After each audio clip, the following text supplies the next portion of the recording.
तो फिजिक्स को डील करने के लिए कुछ बेसिक टूल्स की ज़रूरत होती है, ठीक है। उस बेसिक टूल्स में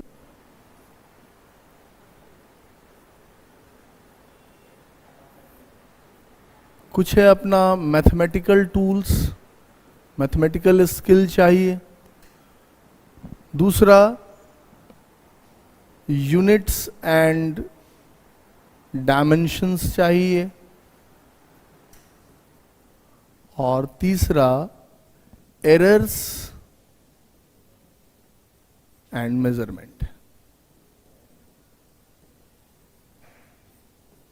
ठीक है, ये 3 बेसिक नीड है अपना फिजिक्स शुरू करने के लिए, है ना। इसमें हम लोग सबसे पहले इस बेसिक मैथमेटिकल स्किल्स के बारे में बात करते हैं।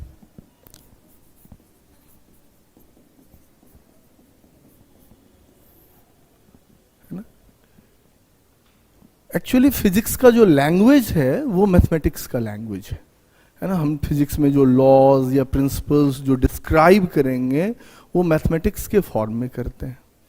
और जो एक्सपेरिमेंटेशंस हुए शुरुआती दौर में भी और बाद के दौर में भी, उसमें मोर और लेस मैथमेटिक्स इन्वॉल्व्ड है ना। You can say some higher order of mathematics जो है वो इन्वॉल्व हुआ, है ना। जैसे कैलकुलस इन्वॉल्व हुआ, वेक्टर्स इन्वॉल्व हुआ। ये हम +2 की बात कर रहे हैं। +2 से अगर आगे जाए तो उससे भी एडवांस वेक्टर कैलकुलस, है ना, और हायर स्टैंडर्ड्स ऑफ अलजेब्रा और ये सब यूज हुआ फिजिक्स के लॉज को डिस्क्राइब करने में, है ना। अभी जो मॉडर्न टाइम में फिजिक्स में जो काम चल रहा है उसमें और भी हायर ऑर्डर मैथमेटिक्स यूज हो रहे हैं, है ना। तो मतलब फिजिक्स की जो भाषा है वो गणित की भाषा है ना। फिजिक्स के जो लॉज हैं वो मैथमेटिक्स के फॉर्म में डिस्क्राइब होते हैं। भले ही हम वर्ड्स में उसको लिखते हैं, कहें, लेकिन उसका फॉर्मेट क्या है? कंप्लीट मैथमेटिकल है। So we need mathematical skill, है ना। और मैं बहुत छोटे से आइडिया से स्टार्ट कर रहा हूं, है ना। आप लोगों ने बहुत बचपन में ये पढ़ा होगा, रेशियो एंड प्रोपोर्शन। पढ़ा है ना? किस स्टैंडर्ड में पढ़ा है रेशियो एंड प्रोपोर्शन? 7th और 8th स्टैंडर्ड में, है ना। मैं यहीं से कहानी शुरू कर रहा हूं। प्रोपोर्शनलिटी का क्या मीनिंग है? मान लो अगर कोई ऐसा रिलेशन कहीं पे दिख जाए कि P equals A⁻², B⁻½ upon C⁻3, ठीक है। तो हम जनरली क्या बोलते हैं कि P is proportional to A⁻², P is proportional to B⁻½ P is proportional to 1 upon C⁻3, और we can say P is inversely proportional to C⁻3। यही बोलते हैं हम लोग। क्या लगता है कि ये कहानी सही है या इसमें कुछ गड़बड़ है? हम कभी सोचते ही नहीं हैं कि इसमें कुछ गड़बड़ हो गया। कोई भी प्रोपोर्शनलिटी ऐसे डायरेक्ट नहीं हो सकता है। क्यों?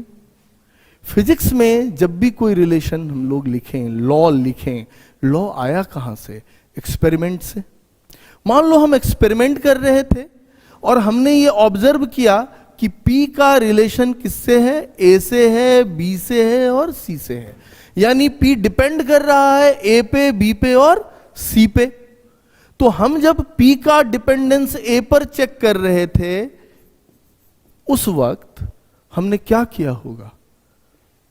P का संबंध जब हम A से स्थापित कर रहे होंगे एक्सपेरिमेंट के दौरान, तो हम क्या कर रहे होंगे उस वक्त? उस वक्त हम B और C को क्या रखे होंगे? कांस्टेंट रखे होंगे। अगर हम ऐसा न कर सके तो क्या हम P और A के बीच में संबंध स्थापित कर सकते हैं? नहीं कर सकते हैं। यानी P और A के बीच में रिलेशन एस्टैब्लिश करते वक्त P और जिन अदर क्वांटिटीज पे डिपेंड कर रहा है उसे भी क्या करना होगा? कांस्टेंट करना होगा, है ना।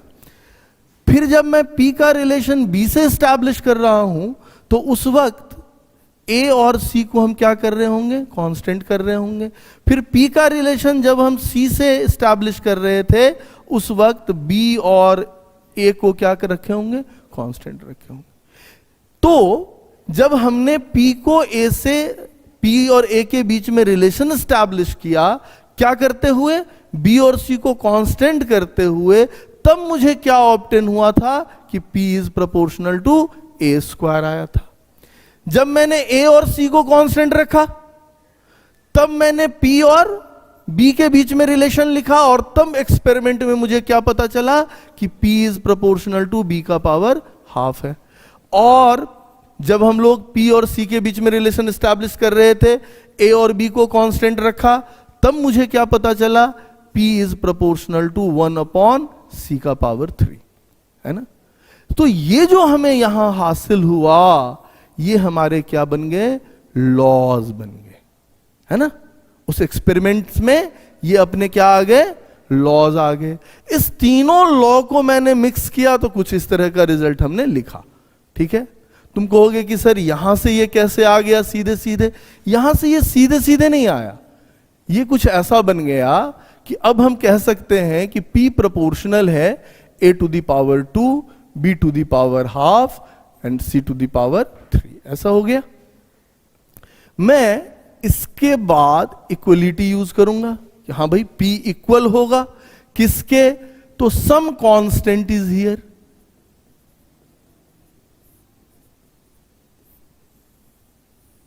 ये क्या है, ये K क्या कहलाएगा, कांस्टेंट ऑफ प्रोपोर्शनलिटी कहलाता है ना। अब मान लें अगर यही 1 है तो रिलेशन यही आएगा, है ना। अब ये प्रोपोर्शनलिटी कांस्टेंट कैसे हम लोग डिसाइड करेंगे या कब कर सकते हैं, ये कहानी फिर अलग है, वो हम लोग बाद में चर्चा करेंगे उस पर, ठीक है। कई बार ये हमारे हाथ में होता है कि हम कांस्टेंट ऑफ प्रोपोर्शनलिटी कितना लें, और कई बार ये हमारे हाथ में नहीं होता है, एक्सपेरिमेंट से हम मेजर करते हैं कि कांस्टेंट ऑफ प्रोपोर्शनलिटी कितना होगा, ठीक है। बात समझ में आ रही है, ये बात समझ में आ रही है अच्छे से।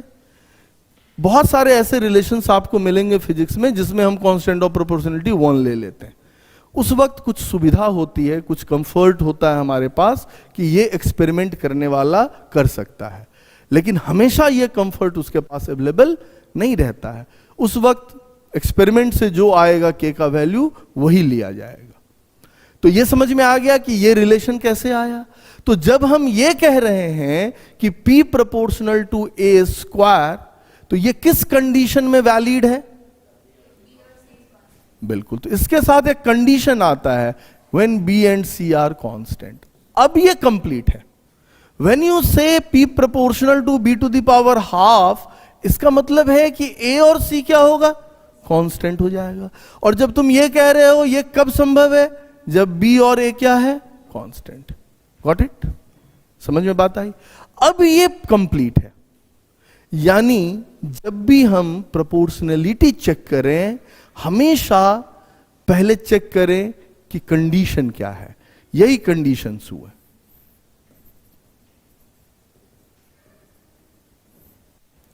बात समझ में आ रही है ना। बिना कंडीशन के प्रोपोर्शनलिटी भले ही मैथ्स में काम कर जाए, फिजिक्स में नहीं काम करेगा। बात समझ में आएगी नहीं आई, है ना। चलिए नोट डाउन कर लीजिए।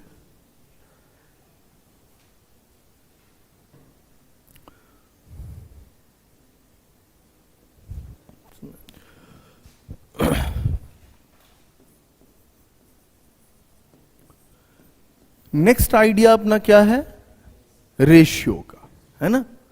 तो रेशियो कैसे हम लोग फाइंड आउट करेंगे। अब जैसे मान लो यही रिलेशन हमने यूज किया कि P equals A square B to the power half divided by C to the power 3 है ना। अब हमको यहां पे जब पता चल रहा है कि P proportional to A square है, P proportional to B to the power half है, P proportional to 1/C to the power cube है, कंडीशंस यहां अप्लाइड हैं आपके, है ना। कंडीशंस जो भी आपके हैं, यहाँ बी और सी कांस्टेंट वाला है ना, यहाँ पे ए और सी कांस्टेंट वाला, यहाँ पे बी और ए कांस्टेंट वाला, है ना, ये कंडीशंस के साथ। तो इस प्रोपोर्शनलिटी से हम रेशियो पे कैसे पहुंच सकते हैं? तो गौर करो कि जब तुमने कहा P proportional to A square, तो रेस्ट ऑल क्या है? कांस्टेंट है। Rest all is constant. तो मैं इसको सीधे सीधे ऐसे अगर लिखूं कि P इक्वल्स के ए टू द पावर 2, तो कोई दिक्कत? वेयर के इज सम कांस्टेंट। अब यहां पर मैं अगर a का वैल्यू चेंज करूंगा तो p का भी वैल्यू चेंज करेगा। तो a1 के करस्पॉन्डिंग p का वैल्यू क्या है? p1। और a2 के करस्पॉन्डिंग p का वैल्यू क्या है? p2 है। बात समझ में आ रही है?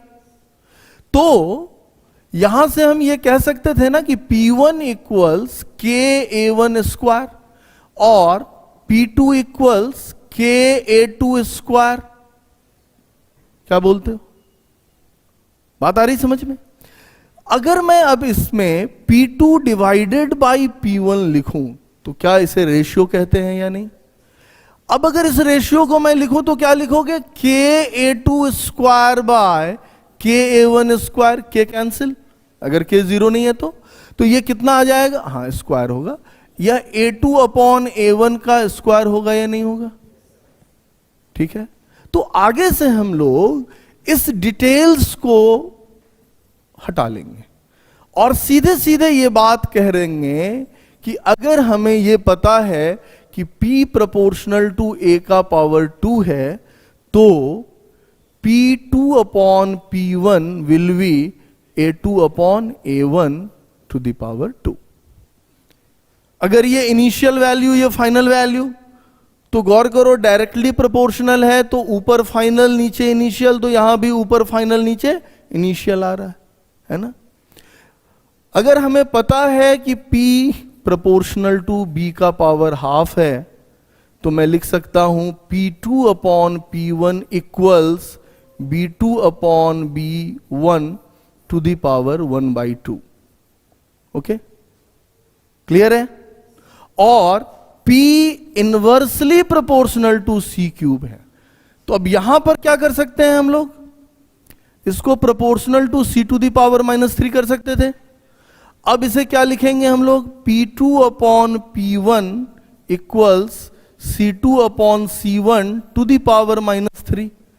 या अगर तुम इसमें -1 कॉमन ले लो तो इसका क्या होगा? रिवर्स कर जाएगा, है ना। क्या बचेगा? C1 upon C2 to the power 3 हो जाएगा। ये बात समझ में आ रही है? ये बात समझ में आ रही है? क्लियर है? हमने क्या किया? इसका पावर -1 इधर अंदर रख लिया, बाहर क्या रह गया? पावर 3। अब यहां ये रिवर्स हो जाएगा। ये बात समझ में आई कि नहीं आई? तो आप डायरेक्ट इससे हम बढ़ सकें, ऐसा थोड़ा बहुत अपने पास अभ्यास होना चाहिए। ठीक है? क्या अभ्यास होना चाहिए? कि P proportional to 1 upon C cube है, तो हम सीधे सीधे ये कह सकें P2 upon P1 equals C1 upon C2 to the power 3। अब गौर करो हमने यहां क्या किया? हमने 2 ऊपर रखा, 1 नीचे रखा। डायरेक्टली प्रोपोर्शनल था तो A वाले में और B वाले में भी 2 ऊपर और 1 नीचे रखा। लेकिन यहां क्या है? इनवर्स है, इनवर्सली प्रोपोर्शनल है, तो मैंने ऊपर 2 नीचे 1 रखा, तो इसमें ऊपर 1 नीचे 2 रख रहा हूं, उल्टा कर दिया रेशियो। बस बात समझ में आ गई? तो ये हम लोग साथ साथ कर सकते हैं। ठीक है? अब अगर इसमें कुछ इस तरह के सवाल आए जिसमें हमें A के, B के और C के रेशियो दिए हुए हों और साथ साथ P के रेशियो डिमांड कर रहे हो, है ना, तो हम कैसे काम करेंगे ये सब सीखते हैं। ठीक है? चलो फटाफट नोट कर लो। तो अब देखो, प्रॉब्लम दिया कि ये रिलेशन है कि P is A to the power 2 B to the power half divided by C to the power 3। If A is in ratio of 2:3, और मैं इसको एक मिनट कट कर दीजिएगा इसको थोड़ा। चलो एक प्रॉब्लम लेते हैं कि P is A² B to the power half divided by C to the power 3 है ना। और प्रॉब्लम कह रहा है कि find ratio of P if, first problem ये है A is in ratio of 2:3। Second problem है कि B is in ratio of 3:2। Third है C is in ratio of 2:3। इस प्रॉब्लम को हम कैसे डील करें, और इसमें एक प्रॉब्लम मैं जोड़ दे रहा हूं कि A is in ratio 2:3 and B is in ratio 3:2 and C is in ratio 2:3। यानी इस सवाल में तीनों एक साथ है। तो जब अलग अलग है तो अलग अलग काम करना है, जब साथ साथ आ गया तो एक साथ लेके काम करना है। ये बात समझ में आ रही है? तो जैसे हमको ये वाला प्रॉब्लम बनाना है, तो हमें क्या देखना था कि सिर्फ एग्जामिनर ने हमें ए का रेशियो बताया है, यानी वैरी कौन किया? सिर्फ ए। और वेरिएशन किस में नोट करना है? पी में, है ना। Find the ratio of P. तो हम सीधे सीधे लिखें कि P2 बाई P1, चूंकि यहां से हमको क्या पता चला कि P proportional to A to the power 2 है। लिखा नहीं कि BC के साथ क्या किया, लेकिन जो सवाल है उसके हिसाब से क्या हम आकलन कर रहे हैं कि केवल A में चेंज पैदा किया जा रहा है, एवज में P में चेंज आ रहा है। B और C क्या रखे जा रहे हैं? कांस्टेंट रखे जा रहे हैं। तो ये प्रोपोर्शनलिटी तो काम कर रही है कि नहीं कर रही है? कर रही है ना। चलो, तो क्या आया? P2 अपॉन P1 कितना हो जाएगा बोलो? A2 bye A1 to the power 2 हो जाएगा। कितना है ये रेशियो? 2:3। स्क्वायर कर दोगे 4/9 हो गया, यानी रेशियो क्या दिया? 4:9। कोई दिक्कत? अब देखो इसी तरह से B वाला बन जाएगा, इसी तरह से C वाला निकल के आ जाएगा। तो क्या हम कहेंगे? P2 by P1 it is B2 by B1 का पावर 1/2। कितना है? अच्छा, एक मिनट, यहां उल्टा हो गया ना। रेशियो जो है 2:3 है ना, तो यहां 3 हो जाएगा। यहां पे ये 3 आ जाएगा तुम्हारा।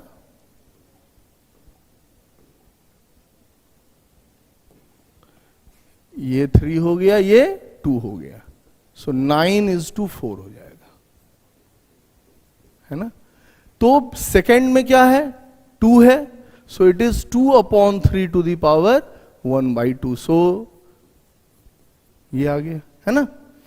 फिर इसी तरह से ये वाला आ गया, तो कितना लिखेंगे हम यहां पे? P2 by P1 is C1 by C2 to the power 3 है। अब C1 C2 क्या है? 2:3 है। बस यही देखना है, उल्टा सीधा ना हो जाए, यही देखना है। सो 8/27 ये आ गया। लेकिन ये लास्ट वाले में अपने को क्या कर लेना था? यहां पे तीनों एक साथ दिया हुआ है, तो तीनों को इकट्ठे यूज करना है, ठीक है।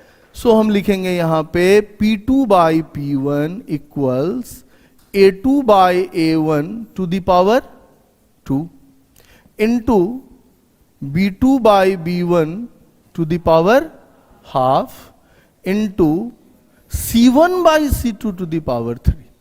That's it. और अब इसके रेशियो लिख डालो। बस ऑर्डर ऑफ टर्म्स हमेशा ध्यान में रखना कि रेशियो का ऑर्डर नहीं उल्टा हो जाए। सेकेंड बाई फर्स्ट है तो 3/2 रख देना। सेकेंड बाई फर्स्ट है तो 2/3 रख देना, पावर 1/2, और फर्स्ट बाई सेकेंड है तो 2/3 रख देना, पावर हो गया 3, और इसको सॉल्व करके लिख लिया। बात समझ में आई या नहीं आई? ठीक है, तो ये सब एकदम जनरल आइडिया है इसके रेशियो एंड प्रोपोर्शनलिटी के। इसमें ज्यादा मुश्किल नहीं होता है। मुश्किल कहां है? जहां पे हम ये, जैसे इस सवाल में अगर कोई प्रोपोर्शनलिटी चेक नहीं भी कर रहा है तो वो भी रिजल्ट करेक्ट ला सकता है ना, बिना चेक किए भी यही रिजल्ट आता है ना। लेकिन जहां पर प्रोपोर्शनलिटी चेक करना इसेंशियल होगा, वहां पे ये वाला तरीका धोखा देगा। कैसे? अगले सवाल में हम लोग डिस्कस करते हैं। चलो फटाफट लिख लो तो।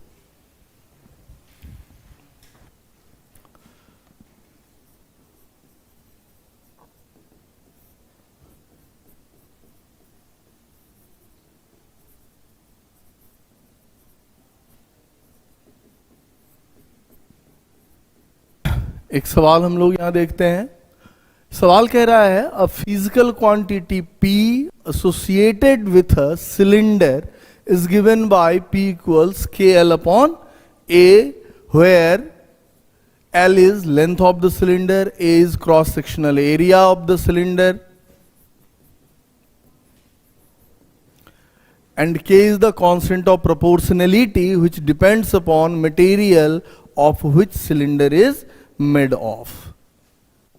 हम लोग पहले समझने की थोड़ी कोशिश करते हैं। क्या कहा जा रहा है कि एक सिलेंडर है,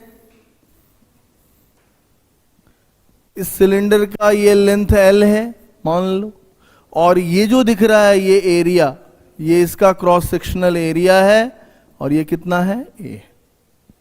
ठीक है, तो वो जो फिजिकल क्वांटिटी होगा P, वो किस पे डिपेंड कर रहा है?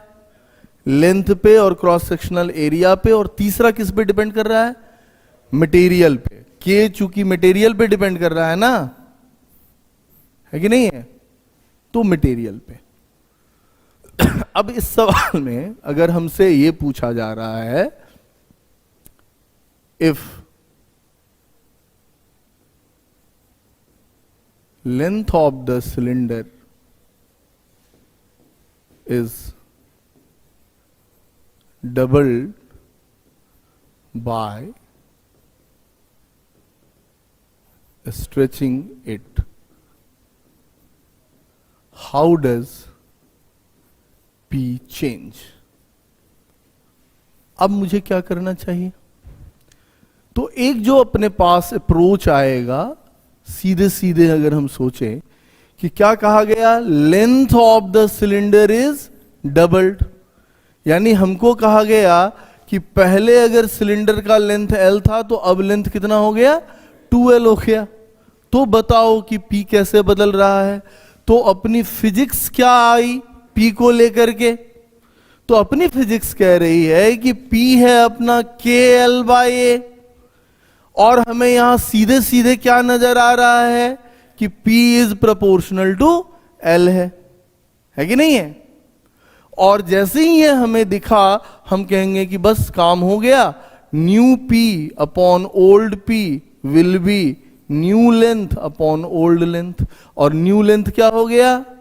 2L हो गया। ओल्ड लेंथ क्या था? ये, so it will be 2, so new P will B 2P। यानी हम सीधे सीधे बोलेंगे कि अगर हमने लेंथ को डबल कर दिया तो P भी क्या हो जाएगा? डबल हो जाएगा, है ना? ये सीधे सीधे दिख रहा है ना, लेकिन यहां पर ये रॉन्ग हो गया। कुछ पता चला क्या गलती हो गई हम लोगों से? क्या रॉन्ग हो गया इसमें? नहीं नहीं नहीं, वहां बात नहीं है। बात यहां है कि जहां हमने प्रोपोर्शनलिटी चेक करी,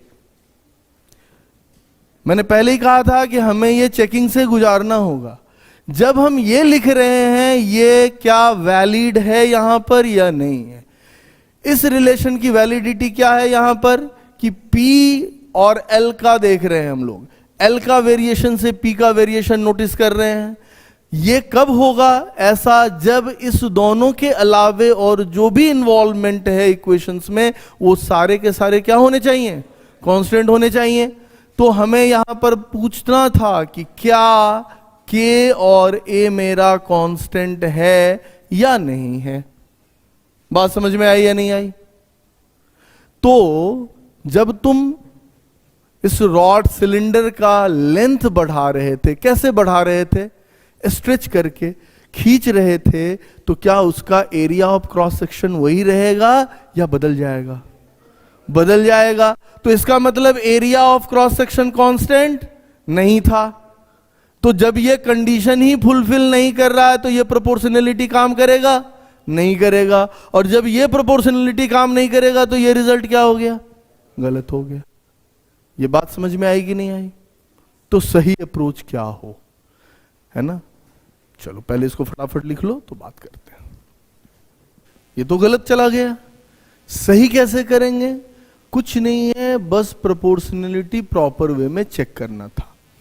अपनी फिजिक्स क्या थी? P इक्वल्स के एल अपॉन ए थी, है ना? और हमें रिलेशन किसका दिया था?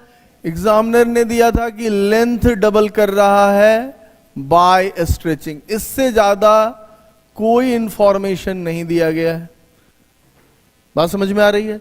तो इतने ही आइडिया से हमें आगे बढ़ना था। जब हम स्ट्रेच कर रहे थे तो मेरा क्रॉस सेक्शनल एरिया कांस्टेंट नहीं था, ठीक है? तो जब तक ये यहां मौजूद रहेगा हम P के साथ L का रिलेशन नहीं देख सकते, ठीक है? क्योंकि K तो मटेरियल पे डिपेंड कर रहा था।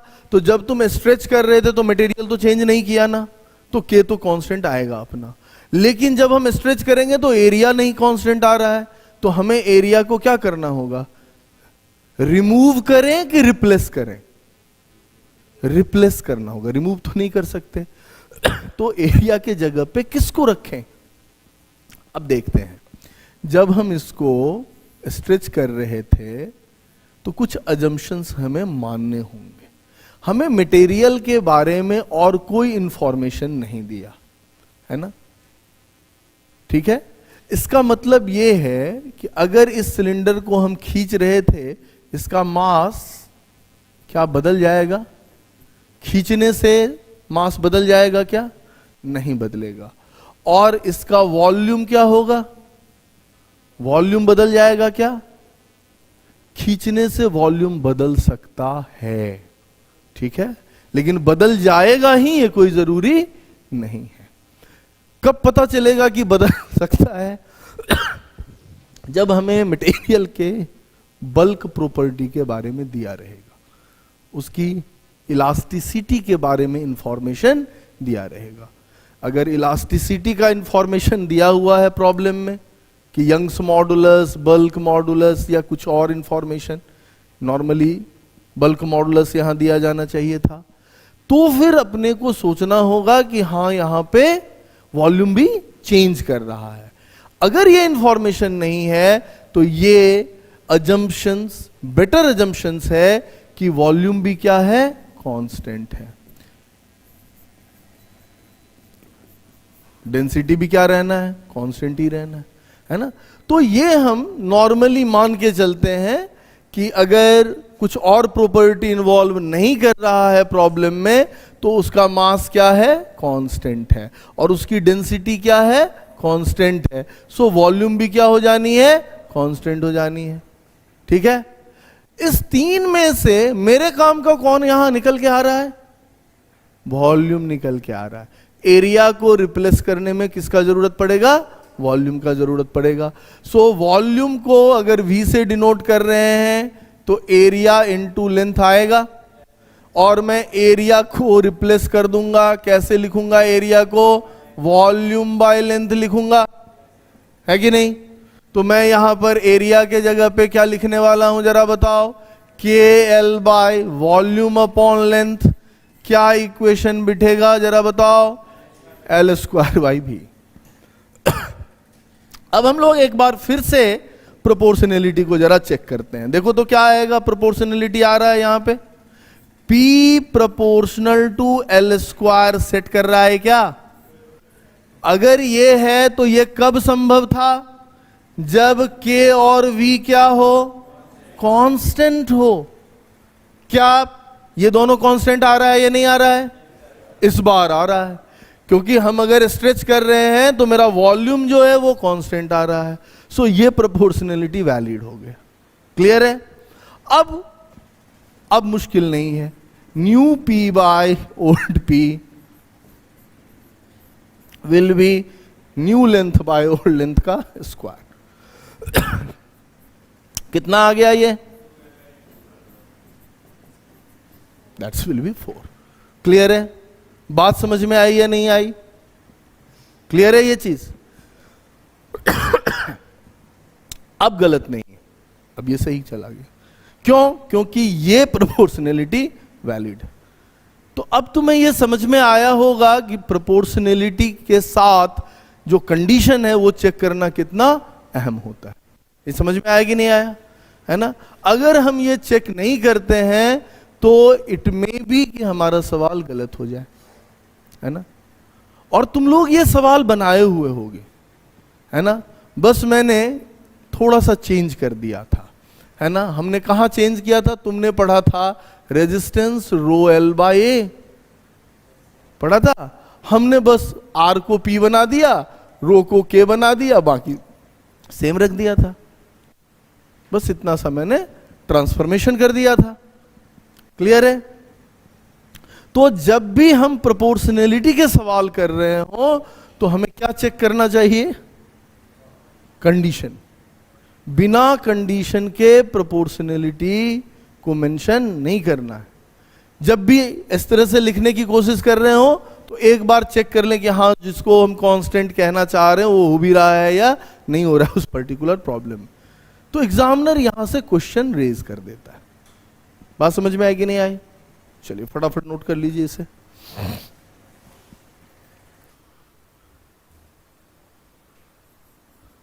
वही सिलेंडर है, क्या कह रहा है? If cylinder is moulded into a new cylinder in which, पहला सवाल क्या है कि cross sectional area is doubled. क्या मतलब इसका हुआ कि पहले जो क्रॉस सेक्शनल एरिया अगर ए था तो अब हमने उसको क्या कर दिया? 2a कर दिया, है ना? दूसरा प्रॉब्लम क्या है अपना? Radius of cross section is doubled. ध्यान देना ये हमारा सिलेंडर है, एक में मैंने एरिया को डबल किया, दूसरे में हम इस क्रॉस सेक्शनल एरिया का जो रेडियस है उस रेडियस को डबल कर दिया है। अब वही चीज हमसे पूछा जा रहा है कि हाउ डज पी चेंज। अब पहले अगर पी था तो न्यू पी कैसे ज्यादा हो जाएगा या कम हो जाएगा? अगर बढ़ेगा तो कितना टाइम्स बढ़ेगा, कम होगा तो कितना टाइम्स कम हो जाएगा। बात समझ में आ रही है? तो हम इसको कैसे डील कर सकते हैं? चलो हम लोग देखते हैं। तो हमारा फिजिक्स क्या कह रहा था? P क्या था? KL/A था। पहला सवाल हम लोग ले रहे हैं।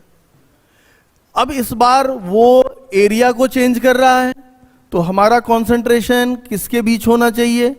एरिया और P का रिलेशन एस्टैब्लिश करना है कि अगर A चेंज हुआ तो P कैसे चेंज होगा। लेकिन अगर हम ऐसा लिख दें यहां पे कि P is inversely proportional to A, तो क्या ये प्रोपोर्शनैलिटी वैलिड है इस प्रॉब्लम के लिए? इस पर्टिकुलर प्रॉब्लम के लिए वैलिड है? क्यों नहीं है? क्योंकि ये तभी हो सकता था जब K और L क्या होता? कांस्टेंट होता। लेकिन हमको पता है कि L कांस्टेंट नहीं है, इसीलिए ये भी काम नहीं करेगा। तो हमें इस फॉर्मूला को क्या करना पड़ेगा? मॉडिफाई करना पड़ेगा। कैसे मॉडिफाई करेंगे? फिर वही है कि अगर L कांस्टेंट नहीं है तो क्या कांस्टेंट है? V कांस्टेंट है। तो मुझे L को किसके से रिप्लेस करना है? V/A से। मैं क्या लिखूंगा यहां पे? P इक्वल्स K, L के जगह क्या लिख दूंगा? V/A, और A के पहले से है, क्या हो जाएगा? तो यहां से हम क्या लिख सकते हैं कि P मेरा इनवर्सली प्रोपोर्शनल हो गया A² के, कि नहीं? अब क्या ये प्रोपोर्शनैलिटी वैलिड होगी या नहीं होगी? ये वैलिड प्रोपोर्शनैलिटी है। हम बड़े आराम से लिख सकते हैं कि new P upon old P is new old area of cross section by new. उल्टा है ना, इनवर्स रेशियो है। तो न्यू बाय ओल्ड था, अब ओल्ड बाय न्यू हो जाएगा, पावर कितना हो जाएगा, 2 हो जाएगा। हमने क्या देखा कि एरिया हमने क्या किया, डबल कर दिया, तो न्यू एरिया इज डबल, सो 1/4 हो गया, है ना। तो अभी हमारा वो फिजिकल क्वांटिटी क्या हो गया, 4 टाइम्स रिड्यूस कर गया। बात समझ में आई कि नहीं आई, क्लियर है ना। तो इस तरह से हमें प्रोसीड करना चाहिए। दूसरा सवाल जो हमारा है वो क्या कह रहा है,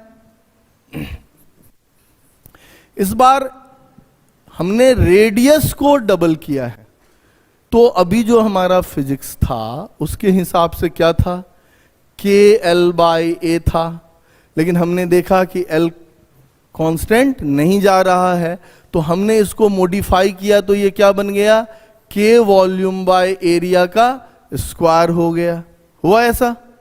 अब यहां देखो कि KV/, और हम इसको क्या कर दें, हम यहां कर दें एरिया को लिखें πr² का स्क्वायर।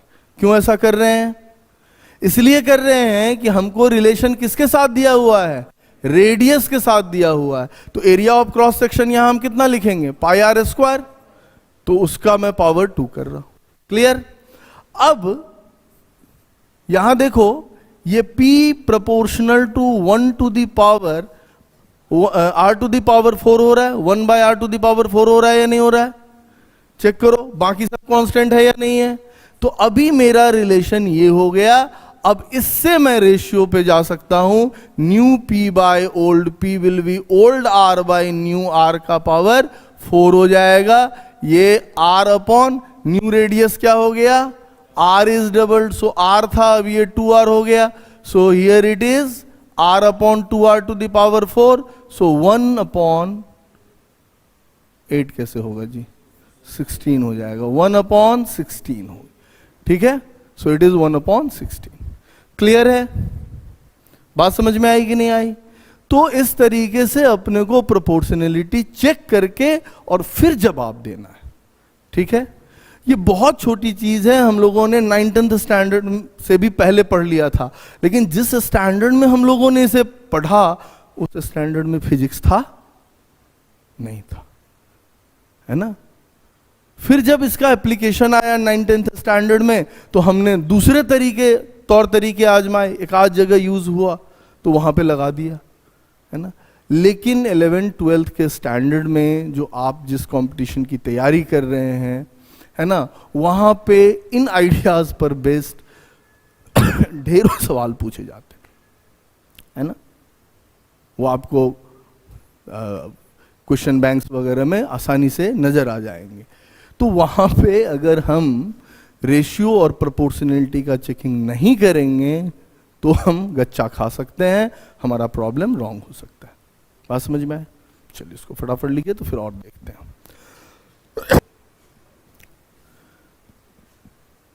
तो फिर हम लोग मिलेंगे किसी नेक्स्ट टॉपिक में नेक्स्ट आइडिया के साथ। तब तक जुड़े रहिए रेडियंस क्लासेस के साथ। लाइक और सब्सक्राइब करिए रेडियंस क्लासेस।